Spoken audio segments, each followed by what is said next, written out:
Okay, let's make a start. So, hello. Hello. Hello, Chris.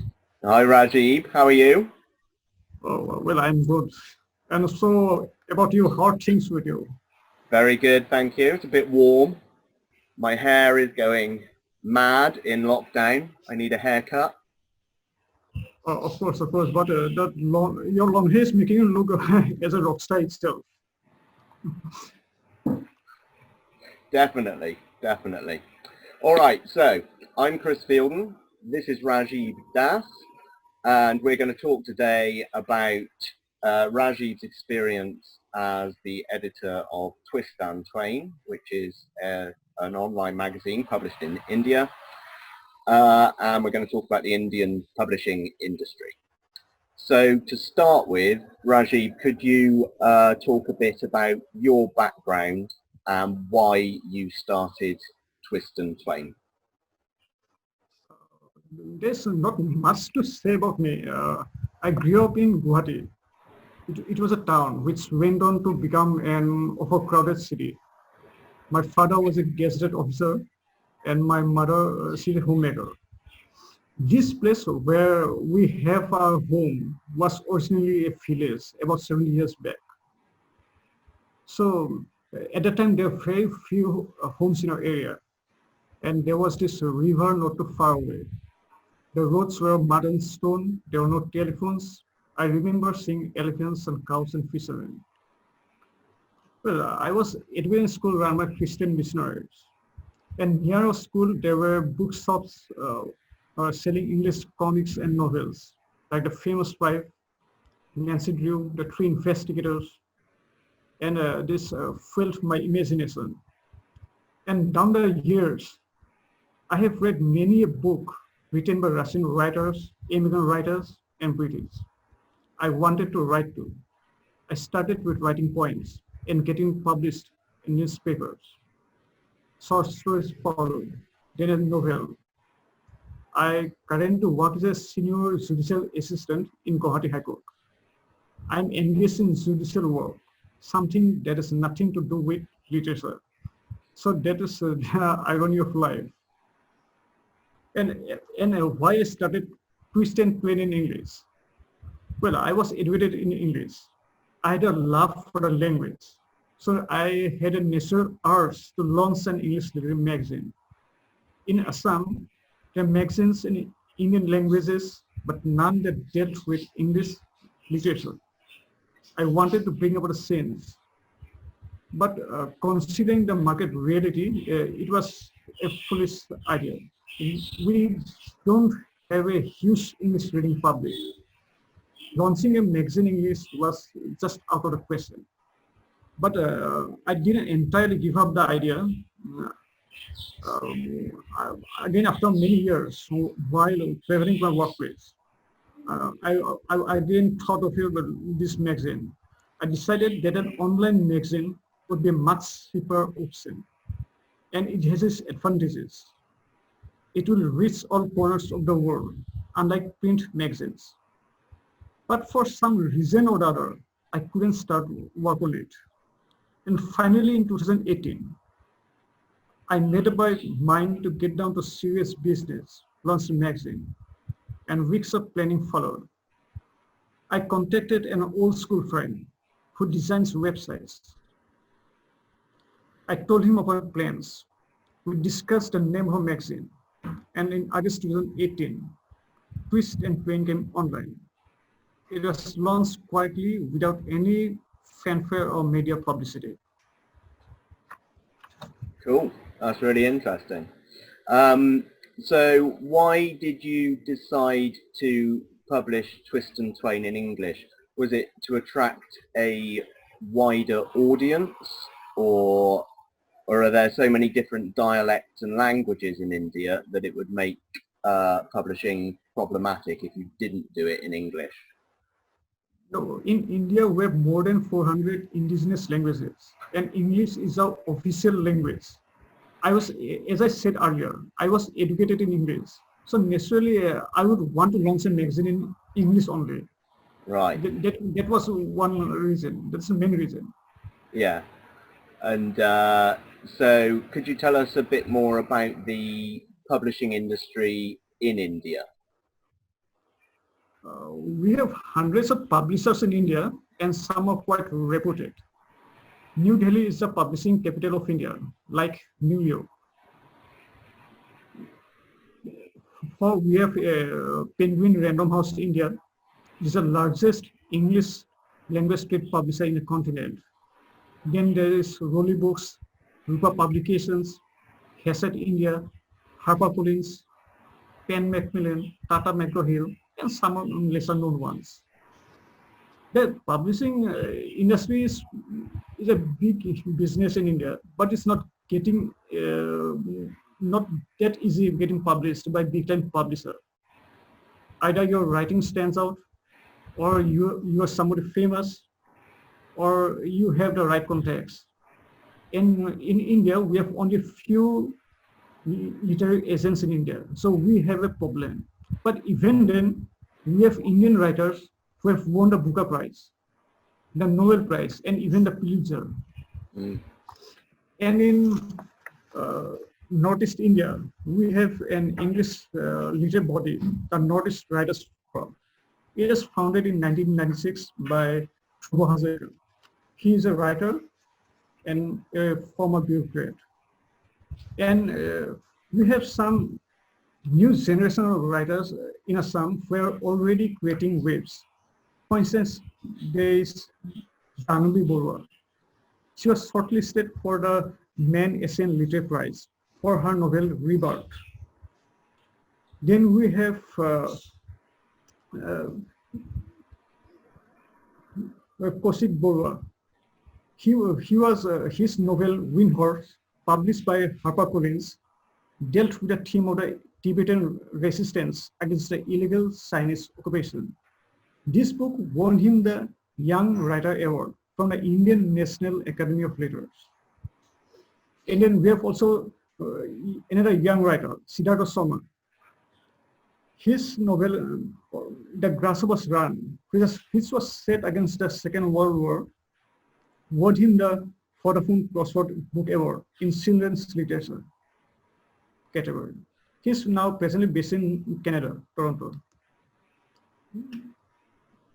Cool. Yeah, that's really interesting. So actually, you've got some of the big publishers in India that we have here, like HarperCollins and Pan Macmillan and stuff like that. That's really interesting. Okay, cool. So how do you think Twist Twain is received in India, and how does that compare with the readers you have from the rest of the world? Are most of your readers Indian, or are they from other places? Well, I started Twist Twain in 2018. It was a low-key affair. There was no media publicity at all in the beginning. I spread the word by email to some select people who in turn told others. That's how we came to be known. It was from the US, where we used to get the maximum traffic at the beginning. Then slowly it came to be known in other places, including India. Submissions started pouring in, essays, short stories, poems. The response was good.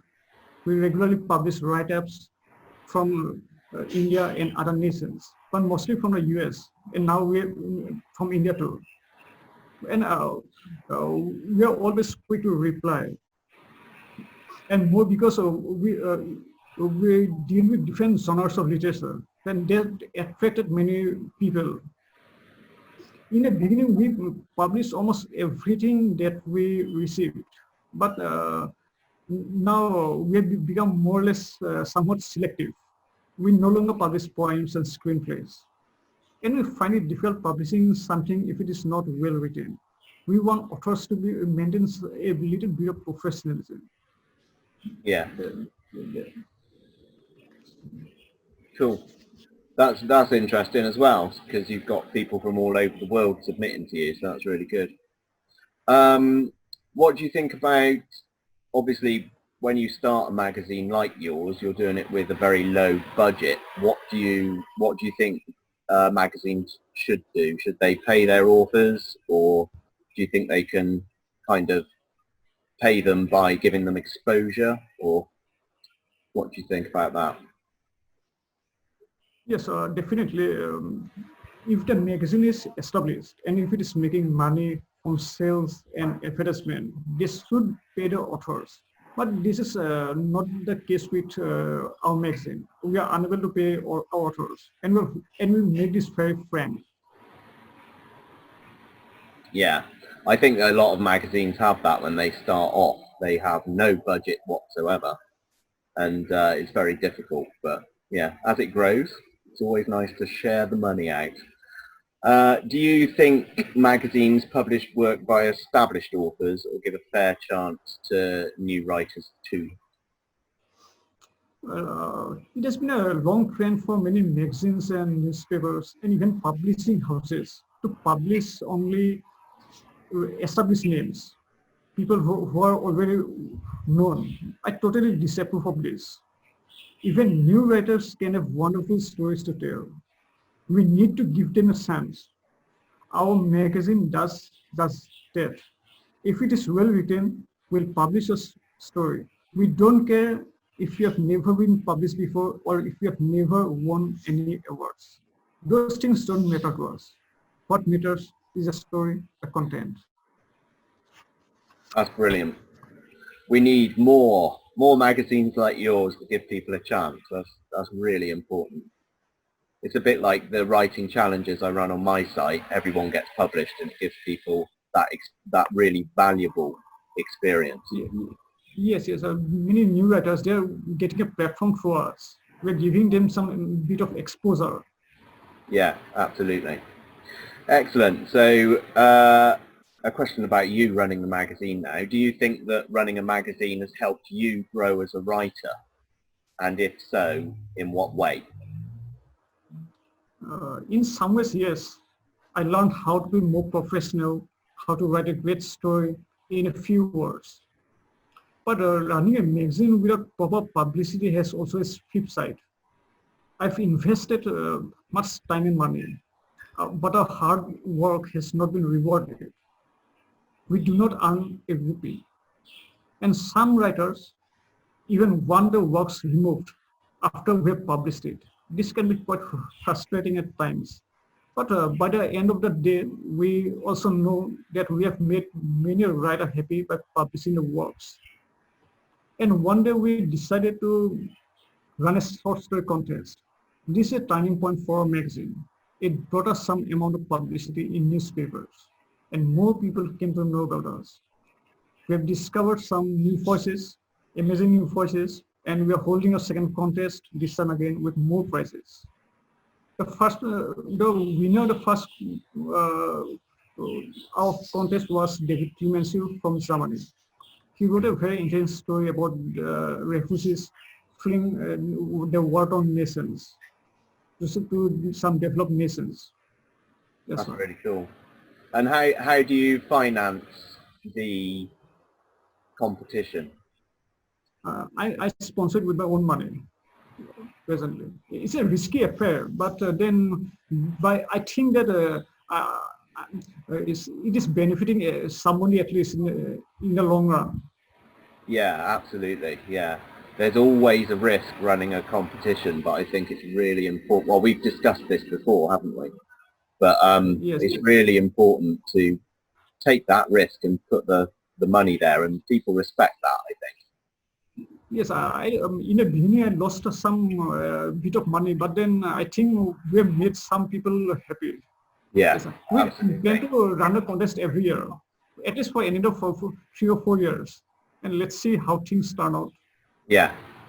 If my experience is anything to go by, it grows every year because people learn about it, and then you can offer more prizes with a little bit less risk. There's always a bit of risk, but it's part of running a competition. It's the joy of it. Okay, so what I'm going to do now is ask you some questions from other writers who are part of a Facebook group that we're both in, called Authors of the Flash Fiction Writing Challenges, and they quite often contribute questions to these interviews. So the first question I have is from Gail Wareham-Everett, and she says, in the light of the COVID-19 situation, do you find you get enough magazine submissions on other topics to maintain the interest of your readers? The COVID-19 situation has not in any way changed the nature of submissions for magazine. We continue to receive stories on different topics. But of course, the pandemic did inspire some people to write stories and poems revolving around it. The lockdown, the chaos, job losses, and whatnot. We have published quite a few of them. No, that's really good. I found the same thing, that you get some submissions about pandemics and the associated problems it causes, and some of it's got nothing to do with it at all. No, I won't be surprised if somebody makes a movie now about this pandemic. Yeah. Oh, it's bound to happen at some point in the future, definitely. Yeah. Of course, you'll be composing songs about it, I think. Yeah. All right, our next question is from Michael Rumsey. And Michael says, with the old adage of write for your audience in mind, could you tell us who your readers are and where they are from, please? Now, we've kind of covered that already, but is there anything you want to add to that? Well, Twist Twain is an online magazine accessible at the click of a mouse from any corner of the world. Just as we have writers submitting their stories to us from different nations, similarly we have readers going through our published works from India and abroad. We may be based in India, but we have an international readership. We get submissions from the US, UK, France, Australia, Germany, Italy, Canada, Nigeria, and many other nations. We continue to receive it on a daily basis. That's really good. We're growing. You're multinational. Yes, but not making a rupee still. That will come later. You've just got to keep trying. Right, cool. The next question is from Lesley Anne Truchet. And Lesley says, do you divide your time between the magazine, how do you divide your time between the magazine and your other activities like work and doing your own writing? This question has been raised by other people too. When I discussed about launching Twist Twain with a long-time writer friend, he said to me, you have a full-time job. You also write. Can you manage the time? I said I was fully capable of running the magazine. It is just a question of time management and maintaining a disciplined lifestyle. For instance, in the early hours of the morning, I would work upon a new novel. Then I go to my office, and in the evening hours, I go through magazine submissions. This is how I work.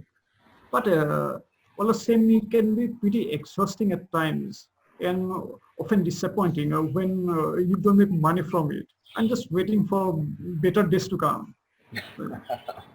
I think we're all with you. We're all there. That's really good. So let's move on to the final part of the interview, Rajib. What are your short-term and your long-term plans for Twist Twain? Twist Twain will remain an online magazine for another 5 years or so. And later, if things get better, I plan to launch a print version too. But it requires a lot of investment and planning, so it's not going to be easy. Then there's always the possibility that I will fail in my venture. So despite all the setbacks, but I'm determined to keep the magazine alive, at least its online version. I'd love to see it in print. I would love to see it in print. You'd sell at least one copy. For sure, you'll be the first person. Absolutely. Okay, so before we finish, do you have any final pearls of wisdom for writers, especially for those trying to get their work published in magazines like Twist Twain? Well, Twist Twain is a small-time magazine, so let's talk about other magazines, big-time magazines. We will accept your work, but for big-time magazines, it's not. It is not an easy game. You have to. It requires the highest level of professionalism. The story has to stand out. It must be a flawless piece of work. There should be an engaging middle, beginning, and like that. And many writers don't follow the simple basis of writing. And for instance, about that O. Henry's short story, The Gift on Magi, the ending was very superb. I would like to say that. For instance, he wrote, the Magi, as you know, were wise men, wonderfully wise men, who brought gifts to the babe in the manger. They invented the art of giving Christmas presents. Being wise, the gifts were no doubt wise ones, possibly bearing the privilege of exchange in case of duplications. Now, this is a very satisfactory ending. So writers should write like this to attract attract publishers. So, and that is not the only thing. Writers should also keep their work within the 3,000 word limit. This makes the work of editors easier. And before submitting, they should first know what the magazine wants. They should read the submission guidelines well. And at one time, writers used to write because they have a story to tell. Money was not in the minds at all. But today, we have writers who want to make some quick bucks, become famous story writing. This is a totally wrong approach. Writing is an art. It should have nothing to do with money. We have writers asking us if they will get paid if they submit their works to us. Well, writers should actually think of getting exposure first and improve their writing by reading quality stuff.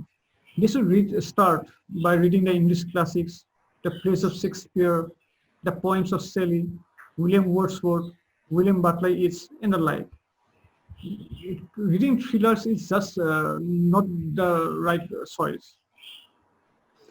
And now and then, come the occasion, they should participate in writing contests.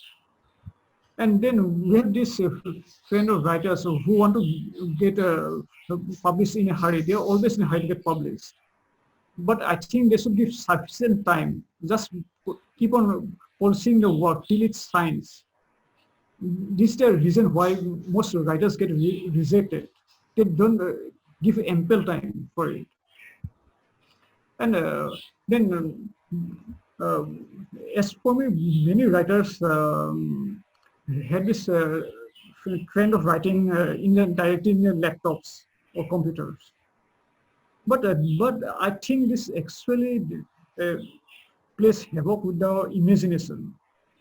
I would always suggest the old-fashioned way of writing by longhand. And this is how I do. Because longhand, I write by longhand and then I do the editing in a computer. That always works for me. I don't know with others, but that's the way I work. And then there's also writers are bound to get rejected.